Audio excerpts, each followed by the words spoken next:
great fun catching up with Stephen for a quick chat on the web show. The stuff he's created over the years with Ricky Gervais is just absolute genius in comedy, and here's some snippets from the show, The Extras. Stephen doing his thing. Great show, brilliant show tonight, very, very funny. Yeah? What was your favourite bit? You didn't watch it, did you? It's not my cup of tea, to be honest, if I'm being truthful. It's not my thing, I can't get with it. Alright, I know what you're thinking. You're thinking, oh, the script's not funny, you know, it's crass, it's lowest common denominator. And, you know, you're right. But don't worry about it, because people will watch anything, alright? Particularly if it's on after EastEnders and then got to change the channel. Those sort of morons will help us win the ratings war. And, you know, ratings in the end are what count.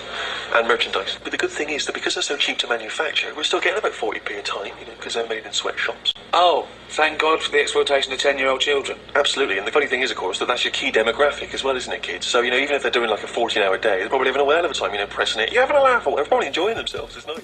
Yes, there he is, Stephen there with his classic character from Extras, and fun catching up with him outside a hotel on Halloween night in LA, and this is what happened. All right, outside a hotel very randomly. Stephen, how are you?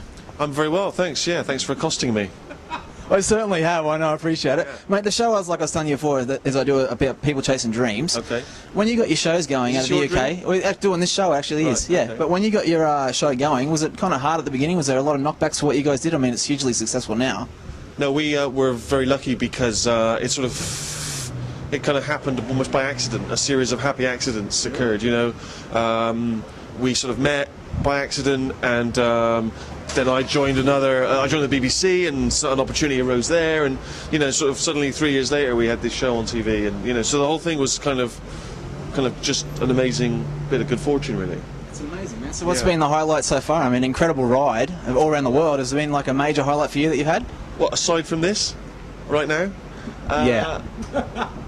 Well, I think for me one of the biggest highlights was the fact that they made an American version of our little English show, and a version which subsequently gone on to great success, because I was a massive fan of American TV sitcoms, Roseanne, Cheers, that was the stuff I always watched when I grew up, and the idea that they would make it over here and it would be watched by people, and is now in like its 7th season or something, that's kind of a highlight for me. That's a thrill, because that's kind of like winning.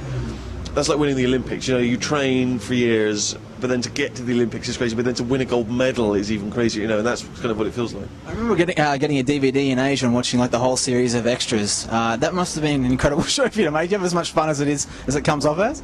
Thanks for buying a knocked-off bootleg version. $1. Well, yes, it was. It was stressful because we had lots of stars in the show, and so there was always that panic of like, would they get there, you know, in time? We'd only have a small window of time with them, and so on. So it was stressful. But in retrospect, you know, looking back, I got to act with, you know, David Bowie and Robert De Niro and all sorts of people. So yeah, it was amazing. What's your favourite thing about LA? Do you come here and have a lot of fun? It's won me over. When I first came here, I actually came to interview porn stars years ago. Really? Yeah, for a TV show, and that was a very weird experience. Subsequently, I've sort of got to know people. I feel a bit more plugged in now. You know, I love the traffic. Pardon me, let me just check this in case my friend's staying. Oh, he's here apparently, so I don't know where I better get going. All right, mate. Well, great to meet you. Yeah, thank you for letting me accost you. Not at all. All right, see you later. Yes, there he is, a quick chat before running off. StephenMerchant.com is where you'll find out all the info and check out the clips, and thanks for checking out the web show.